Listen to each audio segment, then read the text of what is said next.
All right, buckle up. Today, we're diving into a matchup for the ages, huh? Mortal Kombat versus Killer Instinct. Oh, a real clash of the titans, yeah. Two iconic fighting game franchises, each with, like, legions of fans ready to throw down Mhm. for ultimate bragging rights. You've given us quite the challenge with this one. You know me, always up for a good battle. For those new to the arena, picture Yeah. this. Mortal Kombat. Yeah. Brutal combat. Bone-crunching fatalities. Mature themes that push the boundaries of gaming back in the day. Oh, yeah. On the other side, you've got Killer Instinct, all about lightning-fast combos, Right. over-the-top characters, a more fantastical arcade-style approach, It's a Yeah. blaster styles that's honestly fueled debate since the dawn of arcades. And that's what makes this deep dive so fascinating, honestly. You've given us a treasure trove of thoughts on this very matchup. Lots of passionate opinions from some podcast hosts. They've got their favorites picked out, dream matches lined up. Well, they went there. They even got into the nitty-gritty of the gameplay. Oh, I love it. So, to be clear, we're not just talking about who would win in a fistfight, right? We're dissecting the DNA of these franchises, their Right. strengths, their weaknesses, and how they stack up against each other in every way imaginable. Exactly. We'll be exploring the lore, the characters, those iconic finishing moves, even those subtle gameplay mechanics that make each franchise unique. Because it's those details, those strategic nuances, Yeah. that could mean the difference between a flawless victory and a brutal beatdown. Man, I'm already getting fired up. Well, let's harness that enthusiasm and lay the groundwork. To understand this epic showdown, we need to start at the beginning. Mortal Kombat exploded onto the scene in the early 90s, right? It was gritty, raw, with digitized graphics that were shockingly realistic for the time. Those were the days. I remember seeing Mortal Kombat for the first time and, being blown away. It wasn't just a fighting game, it felt like stepping into a dark fantasy film. Precisely. And that wasn't by accident. Mortal Kombat fully embraced a cinematic storytelling approach. Epic storylines, gods and monsters battling for the fate of realms. Not to mention fatalities. Nobody had seen anything quite like it before. It wasn't just about winning, right? It was about finishing your opponent with style and a healthy dose of gore. You're not wrong. Those fatalities became synonymous with Mortal Kombat, pushing the boundaries of what was acceptable in video games at the time, but it worked. That over-the-top violence was part of its identity, feeding into the sense that the stakes were incredibly high. Okay, so we've got Mortal Kombat, our reigning champion of brutal combat and dark fantasy. But then enters Killer Instinct, a contender with his own bag of tricks, right? How did KI carve out its own space in the Fighting Game Hall of Fame? Killer Instinct, hitting arcades around the same time, went in a totally different direction. It was all about speed, high-octane action, and those mind-blowing combos that could chain together like dozens of hits. See, this is what I love about this matchup. It's like comparing a perfectly placed knockout punch to a beautifully choreographed martial arts display. They both have their own unique appeal. Exactly. Killer Instinct emphasized a more fantastical and vibrant aesthetic, drawing inspiration from comic books and over-the-top action films. But it wasn't just about the flash, though. KI introduced mechanics like automatic combo breakers, forcing players to learn intricate timing and mind games to outmaneuver their opponents. It was a game that rewarded precision and mastery. Okay, so already we're seeing a clash of philosophies here. Yeah. One emphasizes raw power and brutal realism, while the other is all about speed, style, and combo mastery. This is going to be good. It's shaping up to be an incredible showdown. Now, the podcast host specifically wanted to see how certain characters would fare in this battle royale. So why don't we start with the heavy hitters, those larger-than-life figures who embody the spirit of their respective franchises. Oh, I love talking about characters. It's like picking your ultimate fantasy fighting team, right? Right.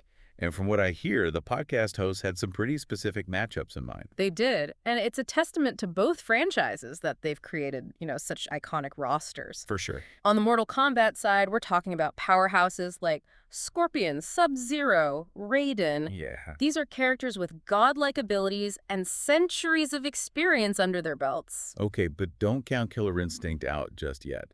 They've got their own share of heavy hitters. Yeah. I mean, come on, we're talking about a fire skeleton, a cyborg assassin, and a freaking velociraptor with metal claws. True. Killer Instinct certainly doesn't shy away from pushing the boundaries of character design. Not at all. And that's where those subtle gameplay differences we talked about become so crucial. Because it's not just about who hits harder, Hmm. right? It's about how they fight, how they use those abilities, and how they exploit those weaknesses. Exactly. Take Scorpion, for example. He's a fan favorite, known for his signature spear attack and that iconic line, "Get over here." He's all about controlling the space, using those fiery attacks to keep his opponents at bay. Oh, I can just imagine the trash talk. Come a little closer, I dare you. But imagine pitting Scorpion against someone like Fulgore, Killer Instinct's cybernetic assassin. Oh, He's designed for speed and precision, plasma beams that can cut through almost anything. wow. Fulgore would be all about closing the distance, overwhelming Scorpion with lightning-fast combos and counterattacks. See, now this is where it gets interesting. That's a battle of styles for sure. Do you try to outmaneuver Scorpion's ranged attacks, or do you go in close and risk, like, getting caught in a fiery inferno? Exactly. And that's just one matchup. The podcast hosts also wanted to see how Sub-Zero, the master of ice, would fare against Glacius, Killer Instinct's shape-shifting ice alien. Oh, man. Talk about an icy showdown. We're talking ice blasts, frozen clones, maybe even a full-on blizzard in the middle of the arena. It would be visually spectacular. It would be a clash of titans, for sure. Yeah. But it also highlights a crucial difference between the two franchises.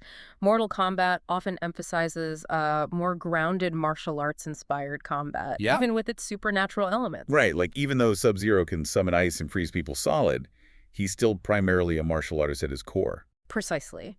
Whereas Glacius represents Killer Instinct's more fantastical side. Okay. He can morph his body into weapons, fire concentrated beams of ice, even create those miniature blizzards you mentioned. Yeah. It's a different flavor of combat. So would you say that Sub-Zero's more grounded fighting style would give him an advantage, or would Glacius's, like, unpredictable abilities be too much to handle? That's the million-dollar question, and that's why these hypothetical matchups are so much fun to dissect, you know? It really could go either way. It really depends. It does. Okay, I need to hear about one more matchup before we move on. Okay. The podcast host mentioned Raiden, the god of thunder himself, versus Jago, the warrior monk who channels the spirit of a tiger. Okay. I mean, are we talking about a god-level beatdown, or does Jago have a fighting chance here? Now, Raiden versus Yago, that's a battle for the ages. On paper, Raiden has the clear advantage. Right. He's a god. Yeah. He can summon lightning, teleport, even control the weather. It's hard to top that, right? But Jago's no slouch either. He's insanely agile, a master of martial arts, and he's got that tiger spirit on his side, which gives him a serious power boost. Right. Plus, haven't we learned by now that you can't underestimate the heart of a fighter? You're absolutely right. Yago's fighting spirit is legendary. And Killer Instinct's combo system is all about finding those openings, building up that momentum, and then, bam, unleashing a devastating flurry of attacks. Yeah. Jago could potentially outmaneuver Raiden, find his rhythm, and exploit a weakness. Okay, I'm just saying, don't count Jago out. He's faced down some tough opponents in his day. Yeah. But speaking of tough, we haven't even touched on the finishing moves. I'm talking about those over-the-top, jaw-dropping, how did they even animate that finishers that each franchise is known for? Yeah. Okay, we've talked about the characters, the gameplay, those dream matchups, but let's be real. No Mortal Kombat versus Killer Instinct debate would be complete without diving into the finishers. Oh, absolutely. Yeah. These are two franchises that, elevated finishing moves to an art form, each with their own signature style. We're talking about moves so iconic. They've been, burned into the memories of gamers everywhere. For sure. You know. Let's start with the classics. Mortal Kombat's fatalities. I mean, where else can you rip out a heart, pull off a spine, or turn someone into a bloody puddle with a single brutal move? Well, you're not wrong. Mortal Kombat's fatalities were groundbreaking for their time. Oh, yeah. They were violent, creative, and often pushed the boundaries of good taste. Yeah, me too. But they became a huge part of the game's appeal, showcasing that over-the-top gore that became synonymous with the franchise. And don't forget the stage fatalities. Using the environment to finish off your opponent. Genius. Who could forget that first time you uppercutted someone into that spike pit in the Deadpool stage? It was a stroke of morbid creativity, for sure. But Killer Instinct wasn't about to be outdone in the style department. Right. They countered with their own brand of awesome, the Ultra Combo. Ah, yes. The Ultra Combo. Those things are a spectacle. Yeah. It's not just about violence, right? It's about the precision, the timing, that incredible feeling of satisfaction when you land a combo that takes up like half the screen. It's like a dance of destruction. Killer Instinct's developers really leaned into that sense of spectacle, creating these visually stunning finishers that were as satisfying to watch as they were to execute. And the best part, you had to earn it. It wasn't just about pressing a button at the right time. You had to master the combo system, Yeah. learn your character inside and out to Yeah. pull off those ultra combos. Right. It felt like a reward for your dedication. I couldn't agree more. Now, remember how the podcast hosts were talking about combining elements from both franchises? Yeah. They had this crazy idea of landing an ultra combo. Okay. And then, just as your opponent is about to be obliterated in a shower of sparks and energy, you hit him with a Mortal Kombat fatality. Oh, man, that's just wrong. It's like adding insult to injury. I can't even imagine the look on the other player's face. Talk about adding insult to injury. But it does make you wonder, what other crazy crossovers could we see? Both Mortal Kombat and Killer Instinct have, dipped their toes into other universes with guest characters. Oh, for sure. What if we could pluck anyone from any game, movie, or comic book and throw them into this battle royale? Now you're speaking my language. The possibilities are endless.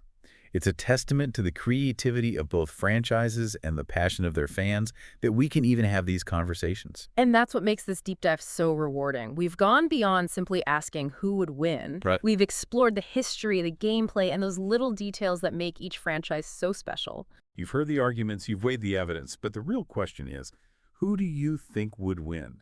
Mortal Kombat or Killer Instinct?